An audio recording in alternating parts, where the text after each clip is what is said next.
देखो अरे बाबू ध्यान नहीं जाए। आज हम लोग समझेंगे वृक्क की आंतरिक रचना के बारे में कि किडनी जो है कैसे बना हुआ है। ऐसे तो बाहर से देखने पर किडनी कैसा लगता है, सेम के बीज के आकार का। देखिएगा तो लगेगा कि एकदम ठीक सेम के बीज का है, सेम के बीज जैसे दिखता है ना, उसी ढंग से किडनी बाहर से देखने को मिलता है। अब अगर हम लोग बात करते हैं कि उसके अंदर, तो उसके अंदर जो है ना कहा गया है कि वृक्क की आंतरिक, कहा नहीं है कि वृक्क की आंतरिक रचना की अगर बात करें तो उसको जो है इसको नेफ्रॉन बोलते हैं। वृक्क की जो आंतरिक रचना होती है वो ठीक इसी तरीके से होता है। और ऐसा ऐसा नेफ्रॉन जो है वृक्क में, एगो किडनी में अगर बताया जाए देखा जाए तो लगभग 10 लाख होता है।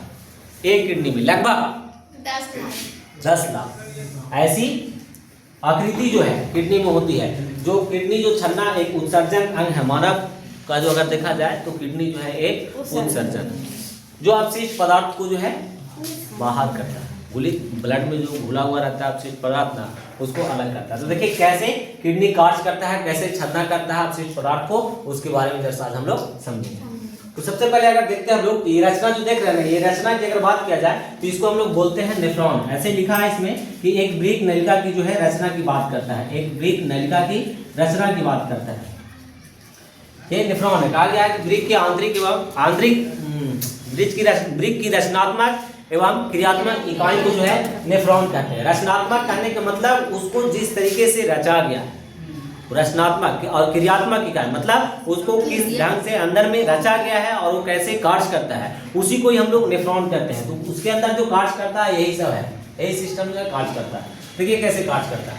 सबसे पहले अगर बात किया जाए तो ये देख रहे हैं, ये जो हांडी की तरह दिख रहा है आपको, लग रहा है ना, प्याला की तरह, हांडी की तरह, ऐसे प्याला की तरह अगर देखा जाए तो ऊपर में खुला हुआ है, प्याला की तरह ऐसे दिख रहा है। इसमें हम लोग देख रहे हैं कि एक ऊपर से आया हुआ है, ये देख रहे हैं, और एक इधर से जो है घूम करके फिर रिटर्न चला गया है। एक है अविवाहित धमनिका और एक है अपवाहित धमनिका। ध्यान दीजिएगा, एक अपवाहित धमनिका और एक अविवाहित धमनिका की अगर बात करें तो इसमें देखते हैं हम लोग ये वाला जो ऐसे बना हुआ है बाहर, इसको देख रहे हैं, इसको हम लोग नाम देते हैं बोमेट संपूर्ण। इसका नाम क्या है? बोमेट संपूर्ण। और ये जो अंदर वाला है ना, इसको बोलते हैं ग्लोमेरुलस फिल्ट्रेट, है ना। अब देखिए इससे क्या होता है ना, अब अविवाहित धमनिका के माध्यम से जो है ब्लड इसके अंदर आता तो जरूर है इसके अंदर, और इससे जो है वापस चला जाता है। और ब्लड में जो कुछ भी अपशिष्ट पदार्थ जो रहता है उसमें द्रव इसमें घोला हुआ, उस सब यहाँ छन्नित होकर के इसके माध्यम से जो है किडनी में ऐसे बहुत से सिस्टम लगे होते हैं, छन्नित होकर के लास्ट में जो नलिका देख रहे हैं हम लोग मूत्रवाहिनी को, ये नलिका में जो है आकर के मिल जाता है। समझ में आया? अभी नलिका में मिल जाता है और आगे जाकर के मूत्राशय में खुलता है ना। अगर इसकी बात किया जाए कि अविवाहित धमनिका की अगर बात किया जाए तो इसका जो व्यास होता है ना, गोलाई जो होता है वो अपवाहित धमनिका की अपेक्षा अगर देखा जाए तो थोड़ा मोटा होता है, अधिक होता है। जैसे कि हम लोग यहाँ देखिए लिख दिया है इसके बारे में, जैसे देखिए बोलता है कि अविवाहित धमनिका का जो व्यास है वो अधिक होता है अपवाहित धमनिका से, इसकी अपेक्षा जो है इसका व्यास यहाँ अधिक होता है। ठीक, इतना याद रहेगा। अब देखिए अब वो अधिक होता है तो इसका अधिक होने का एक फायदा और है कि अधिक जब होता है ना बाबू, तो इधर से जैसे ब्लड इसमें प्रवेश करता है ना, तो प्रवेश किया तो यहाँ ये वाला देख रहे हैं हम लोग मेलुरस, ये देख रहे हैं यहाँ, और ये वाला जो है अपवाहित धमनिका का व्यास जो है कम होता है। अब देखिए आने वाला जो है ज्यादा है व्यास, जिस नली से ब्लड आ रहा है वो क्या है, अधिक है, और जिससे जा रहा है उसका व्यास कम है। तो दबाव तो पड़ेगा ही, जहाँ आ रहा है वहाँ दबाव पड़ेगा या नहीं पड़ेगा? पड़ेगा। जैसे मान लिया जाए कि हम लोग मोटर को चालू करते हैं मोटी तौर पर, और मोटर को चालू किया, चालू करने के बाद हम लोग देखते हैं उसमें जो हम लोग पाइप लगाएं वो ठीक लगाए हैं, और आगे वाला मुंह पर जाकर के जितना मोटर पानी दे रहा है या जितना वहाँ से जितना व्यास में गोलाई में मोटर का पाइप वहाँ लगा हुआ है, और आगे जाकर के उसको काम कर दी, तो काम करने से उसका असर क्या पड़ेगा, वो जो पाइप बीच में लगाए हैं ना, वो बीच वाला पाइप पर जो है उसका दबाव अधिक पड़ेगा। तो वही चीज है इसमें, इधर से आता है ब्लड धमनिका से, और हम बताए थे है ना, इधर से जैसे ही आया और इधर से रिटर्न करता है, तो जो है व्यास कम होने के कारण ब्लड इधर से कम मात्रा में जो है प्रवेश करता है, तो यहाँ दबाव अधिक बनता है। और जैसे ही यहाँ दबाव अधिक बनता है ना, तो यहाँ पास जो है जो फिल्टर होता है ना, ब्लड छन्ना होता है, वो छन्ना जो है जरा अधिक मात्रा में होना शुरू हो जाता है, दबाव वहाँ बढ़ जाता है तो छन्ना अधिक मात्रा में होता है। जैसे देखिए ना, कोई सूती कपड़ों पर से अगर कोई चीज़ को अगर हम लोग छानते हैं, कोई द्रव्य को अगर छानते हैं मान लिया जाए, जैसे देखा जाए क्या बताए, रसुनाल एक हमारे देहात में लगाया जाता है, जानता है क्या लगाया जाता है, रसुनाल। और जैसी ओल को कूट करके अगर छानने की बात कहा जाए तो सूती कपड़ा में बढ़िया से डाल करके वो छान देते हैं उसको। अब जब डालते हैं ऊपर से ना, तो जो साधारणतः जो चूते रहता है रस तो आसानी से निकल जाता है, लेकिन अगर बढ़िया से निचोड़ के निकालना हो तो सूती कपड़ा को हम पकड़ के उसको ऐंठ देते हैं और ऐंठ करके बढ़िया से उसको गाड़ते हैं, ताकि उसमें दबाव, जब बाहर से दबाव पड़ता है ना तो उसके अंदर जो भी रहता है वो सब रस रहता है वो सब निकल जाता है ना। उस ढंग से रसुनाल लगाते हैं। उसी तरीके से इसमें है, इधर से जैसे आया दबाव पड़ा, इधर से लौट, जितना ब्लड आ रहा है उतना इधर से लौट नहीं रहा, काहे कि व्यास कम है, और जब व्यास कम है तो लौट नहीं रहा, उसके नतीजा है यहाँ जो है दबाव अधिक पड़ता है। यहाँ दबाव अधिक पड़ा तो छन्ना की क्रिया जो है यहाँ बढ़ जाएगी, और जैसी बढ़ेगी ना तो उसको हम लोग बोलते हैं, देखिए इधर बताया गया है कि उच्च दबाव में जो फिल्ट्रेशन होता है ना बाबू, उसमें ये देख रहे हैं हम लोग ग्लोमेरुलर में, ये देख रहे हैं वोमेट संपूर्ण है ना, उस दबाव में जो इसमें फिल्ट्रेशन होता है ना उसको हम लोग बोलते हैं अल्ट्रा फिल्ट्रेशन। उस दबाव में जो फिल्ट्रेशन होगा उसको क्या बोलेंगे, अल्ट्रा फिल्ट्रेशन बोलेंगे। इतना याद रखिएगा। इससे अभिवाही धमनी से ब्लड आएगा और अपवाही धमनी से ब्लड जो है किडनी से चला जाएगा। अब देखिए ब्लड में ज्यादातर मिला हुआ जो चीज रहता है वो रक्त में, देखिए ये रहता है, रक्त के साथ में जो है यूरिया मिला हुआ रहेगा, अम्ल मिला हुआ रहेगा, जल रहेगा, ग्लूकोज रहेगा, है ना, ऐसे लवण रहेंगे, प्रोटीन रहेगा, ऐसे कई तरीके की चीज जो है उसमें मिला हुआ रहता है। और कुछ कुछ जो है छन्ना नहीं भी होते हैं ना, तो या वही धमनिका के माध्यम से जो है फिर से पुनः से जो है ब्लड में चला जाता है, और फिर पुनः जब वो आता है तो फिर से यहाँ फिल्ट्रेशन होता है। अब अधिक दबाव बढ़ करके अगर फिल्ट्रेशन हो रहा है तो उसको बोलेंगे हम लोग अल्ट्रा फिल्ट्रेशन बोलेंगे। और ऐसी जो है अधिक सारी जो है नेफ्रॉन जो है किडनी के अंदर कार्य करते रहता है। ये सब देख रहे हैं ना, ये जितना है ना ये सब के साथ में ये देख रहे हैं, ये सब के साथ में जो है ना ये जुड़ा हुआ रहता है, ऐसा ही ये देख रहे हैं, यहाँ से देख रहे हैं, इधर से लेकर के यहाँ तक ये ऐसे प्याली जैसी रचना, ये सब जो है ना, ये सब देख रहे हैं ना, इसके साथ में ऐसा ऐसा सब बहुत सा इधर भी जो है जुड़ा हुआ रहता है। और इस नली में आकर के ये जितना है नेफ्रॉन ये वाला देख रहे हैं, ये नेफ्रॉन इतना से इतना की बात किया जाए तो ये सब आकर के इस नलिका में आकर के मिलते हैं, और ये नलिका का नाम जो दिया गया है मूत्रवाहिनी नलिका। और ये मूत्रवाहिनी जो आगे जाकर के मूत्राशय जो खुलती है आगे जाकर के, है ना। ऐसे छोटे छोटे कार्य करते रहते हैं इसमें। अब अगर बात किया जाए तो हम लोग देखते हैं, और इसकी अगर बात, इसके नीचे अगर बात किया जाए तो ये कुंडलित नलिका होती है, इसका नाम है कुंडलित नलिका। और इसको अगर बात किया जाए तो ये जो है कुंडलित नलिका का जो समिस्त भाग होता है, और समिस्त भाग के नीचे की अगर इसको हम लोग बात किया जाए तो इसको हम लोग नाम, इसका नाम दिया गया है हेलने का अवरोही चाप। इसका नाम क्या दिया गया है बाबू, हेलने का अवरोही चाप, जो समित भाग के जो है नीचे होता है। समीप भाग के नीचे जैसी जो नली होती है उसका अगर बात किया जाए तो हेलने का अवरोही चाप। और इस ई वाला नलिका की अगर बात किया जाए यहाँ से लेकर के यहाँ तक, तो ये नलिका को जो है हेलने का चाप कहा गया है। इस नलिका को जो है, पतला वाला नली देख रहे हैं ना आप लोग, पतला वाला नली देख रहे हैं, ये पतला वाला नली को जो है हेलने का चाप कहा गया है। और ये परास्त भाग जो है पहले होता है, परास्त भाग और समीप भाग के जो है ये बीच में होता है। और ये वाला नली अगर इधर जैसे ही रिटर्न करता है तो उसको बोलते हैं हेलने का अधिरोही चाप, हेलने का अधिरोही चाप। परास्त भाग से की ओर जो जुड़ा हुआ रहता है नली राउंड होकर के ऊपर, उसको बोलते हैं हेलने का अधिरोही चाप, और इसको बोलते हैं हेलने का अवरोही चाप, हेलने का अवरोही चाप। अब अगर इसकी बात किया जाए तो कोशिका जो है यहाँ पर अगर देखते हैं, यहाँ पर इसकी कोशिका की अगर बात किया जाए, यहाँ देख रहे हैं ना हम लोग ग्लोमेरुलर, ये देख रहे हैं वोमेट संपूर्ण। अगर इसकी बात किया जाए तो कोशिका एवं प्लाज्मा प्रोटीन, कोशिका एवं प्लाज्मा प्रोटीन जो है वोमेट संपूर्ण की भित्ति के जो है लिए अपरागमय होती है। वोमेट संपूर्ण की भित्ति के लिए अगर बात किया जाए, इसकी भित्ति के लिए, तो ये अपरागमय होती है, पार नहीं होने देती है ना। बोलता है इस फिल्ट्रेशन को जो है ग्लोमेरुलर फिल्ट्रेशन कहते हैं। और यही फिल्ट्रेशन को क्या कहते हैं हम लोग, ग्लोमेरुलर फिल्ट्रेशन कहते हैं। उसमें जो है लिक्विड फॉर्म में ही हर एक चीज को पार होने देगा, इसके अलावा उससे बेसिक कुछ नहीं। अब होता है मूत्र के निर्माण की अगर बात किया जाए तो मूत्र का निर्माण की अगर कैसे होता है, तो मूत्र के निर्माण की अगर उत्सर्जन की क्रिया अगर बात किया जाए इसमें, कि मूत्र का जैसे निर्माण हुआ था उसका उत्सर्जन की क्रिया कैसे होगी, किडनी में पढ़ना है, तो थोड़ा सा देखिए बताते हैं। तो होगा ग्लोमेरुलर फिल्ट्रेशन, ट्यूबुलर पुनर्शोषण और ट्यूबुलर, है ना। और प्रत्येक ब्रिक में बताइए कि प्रत्येक ब्रिक में लगभग जो है 10 लाख नेफ्रॉनों का जो है रचना होती है, ब्रिक, जिसको हम लोग कहते हैं किडनी।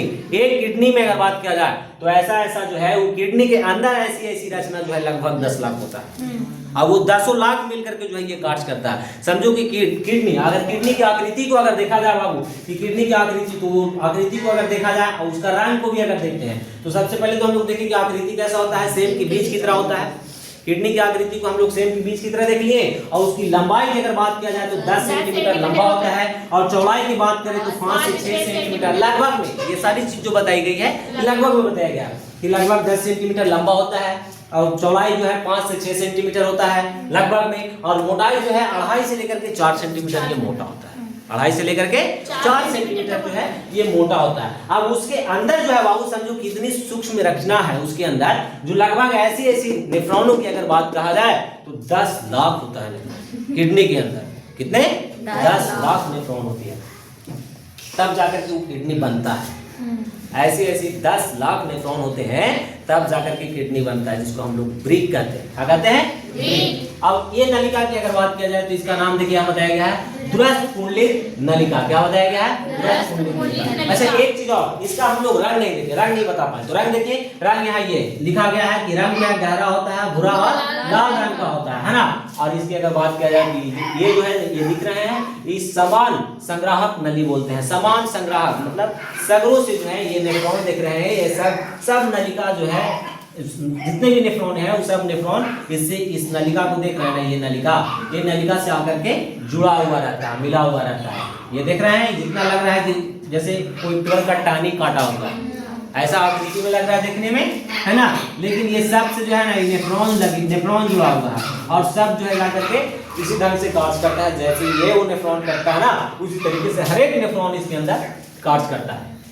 अगर इसमें बात किया जाए तो रक्त के साथ में अपवाही धमनिका की, जैसे तो हम लोग बताए हैं शुरू में कि रक्त के साथ में अपवाही धमनिका की अगर बात किया जाए तो इसकी कोशिका से होते हुए जो है पुनः रक्त प्रवाह में जो है पहुंच जाता है। जब जो कुछ ऐसे अपशिष्ट पदार्थ होते हैं जो नहीं छन पाते हैं, यहाँ अल्ट्राफिल्ट्रेशन हुआ उसके बाद भी नहीं छन पाया, कुछ नहीं छन पाया, जैसे पानी की मात्रा सही नहीं है, शरीर में जल की मात्रा नहीं है सही, तो छनना नहीं हो पाएगी सही से। किसी भी चीज़ को छानने के लिए पहले उसको पतला करना होता है, ज़्यादा गाढ़ा भी छानना रहे तो उसको क्या होता है, छानने में थोड़ा सा कठिनाई होता है। अगर पतला कर दीजिएगा तो आसानी से छान करके वो निकल जाता है। तो ऐसा होता है कभी कभी, है ना। तो अगर नहीं छन पाया तो जो है अपवाही धमनिका के माध्यम से जो है रक्त के साथ अपवाही धमनिका की कोशिकाओं से होते हुए जो है पुनः रक्त प्रवाह में वो पहुंच जाता है, और फिर से वो आता है छन्ना होने के लिए। अगर इसकी मूत्र की अगर बनावट की अगर बात किया जाए तो यहाँ छन्ना तो हो गया बाबू। अब हम लोग देखते हैं कि किडनी से जो निकला यूरिया मूत्र की बनावट की अगर बात किया जाए, है ना। देखिए यहाँ बताया गया मूत्र की बनावट की अगर बताया जाए तो साधारणतः अगर मनुष्यों में अगर देखा जाए तो जल, यूरिया तथा सोडियम, ये 3 चीज है समान मात्रा में, सोडियम क्लोराइड जो है मिलकर के ये मूत्र जो है बनता हो। ये 4 चीज जो है इसमें जल की मात्रा तो रहेगी, यूरिया भी रहेगा, उधर सोडियम क्लोराइड, ये 3 चीज जो है उसमें जल क्या बोलते हैं मूत्र में जो है मिलेगा ही आपको देखने, है ना। समझना। अगर यूरिया की अगर बात किया जाए तो यूरिया जो है समान भाग में अगर बात किया जाए यूरिया में तो 100 ml जो है मिलीलीटर जिसको कहते हैं 100 ml अगर आप ब्लड लेते हैं तो ब्लड में अगर देखते हैं रक्त में बताता है, ब्लड में जो हम लोग देखते हैं कि 30 mg मानी जाती है। कितना? 100 ml में 100 ml अगर हम लोग ब्लड लिए तो 100 ml ब्लड में जो है 30 mg जो है यूरिया की मात्रा होगी उस ब्लड में। किसकी मात्रा होगी? यूरिया की मात्रा होगी। और प्रतिदिन की अगर बात किया जाए तो प्रतिदिन करीब 1.5 से 2 ग्राम यूरिया जो है अम्ल मूत्र के साथ जो है उत्सर्जित होता है। प्रतिदिन हर एक व्यक्ति जो है सही ढंग से स्वस्थ व्यक्ति है, समय पर सही ढंग से पानी पी रहा है ना, उत्सर्जन की क्रिया कर रहा है, तो प्रतिदिन की अगर बात किया जाए तो लगभग 1.5 से 2 ग्राम 1.5 से लेकर के 2 ग्राम यूरिक अम्ल का जो है मूत्र के साथ में उत्सर्जन प्रतिदिन की अगर बात किया जाए। और बाकी ये बता दिया आपको कि ये कितना चरणों में पूर्ण होता है बाबू, तो 3 चरणों में पूर्ण होता है। और इसमें ये बता दिया आपको, बचा भी कुछ इसमें, कुछ बचा भी इसमें, आकृति बता दिए, हिलने का चाप, ये वाला बता, ये वाला देख रहा है ना, ये वाला, हाँ इसका नाम याद रखिएगा, किताब में नहीं दिया बाबू, इसका नाम याद रखिएगा, इसको बोलते हैं हम लोग हिलने का चाप। ये देख रहे हैं नहीं, पतली नलिका जो है, ये पतली नलिका को ही हिलने का चाप कहते हैं। ऐसे इसका नाम एगो दिया है यहाँ कि हिलने का अवरोही चाप, इस वाला को बोलते हैं अवरोही चाप और ये वाला को बोलते हैं अधिरोही चाप। इसको अधिरोही और इसको अवरोही। ठीक। और अगर देखा जाए तो एक चीज और में हम लोग इधर देखते हैं कि किडनी, तो किडनी आप लोग को जब पढ़ाएंगे ना तब बताएंगे कि किडनी जो है कहाँ स्थित होता है। ऐसे हम थोड़ा सा देखते हैं इसमें, जैसे इसमें लिख दिया है, जगह खाली था तो, कि बायां जो है ब्रिक, बायां ब्रिक जो है दाएं ब्रिक की अपेक्षा अगर देखा जाए ना बाबू तो थोड़ा सा ऊपर होता है। बायां ब्रिक जो है दाएं ब्रिक की अपेक्षा थोड़ा कहाँ होता है, ऊपर होता है बाएं ब्रिक की अपेक्षा। और ये बताया कि होता है ना, रीढ़ वाला हड्डी देख रहे हैं ना इधर, इसी के समीप इधर मिलेगा आपको, इधर नहीं मिलेगा। बाकी वो किडनी पढ़ाएंगे विशेष तौर पर, बताएंगे ये किस चीज़ से ऊपर से ढका होता है, अंदर से किस चीज़ से होता है बना हुआ, ये सारी चीज़ को बताएंगे जब किडनी पढ़ाएंगे। आया समझ में? चलिए ठीक। अरे प्रांस प्रभाव इसको बोलेंगे प्रांस। अरे याद हो जाए, अल्लाह कर लगता है तुरंत। देखो अक्ल सीखो, समझा जैसे कि बताए अक्ल सीखो अभी तुम लोग, है ना। कहा गया है बाबू कि माँ बाप के टूगर रहे तो रहे लेकिन अकल के टूगर ना रहे। कहा कि अकल एक ऐसी चीज है कि अगर आप इसको ग्रहण करते हैं, सीखते हैं, तो आपको जीवन भर ये काम देगा। जब तक आप जिंदा रहिएगा ना तब तक ये काम देगा। इसके अलावा, इससे अच्छा दोस्त अगर इसके अलावा देखा जाए तो कोई जीवन में नहीं है, संगी साथी कोई नहीं। उतना तो दूर की बात, जो तुम्हारा जीवन साथी बनेगा ना वो भी काम नहीं देगा समय पर। लेकिन ये अकल एक ऐसी चीज है कि अगर ये आपके पास रहेगा तो सब दिन काम देगा। जब तक आप जीवित रहिएगा तब तक, मरते वक्त तक आपको काम देगा। ये एक ऐसी चीज है, इसीलिए कहा गया है कि माँ बाप का टूगर रहो तो रहो लेकिन अकल का टूगर नहीं रहना चाहिए। ठीक, समझ में आया? चलिए आज की क्लास इतना ही लास्ट, बाकी कल इसको आप लोग याद करें।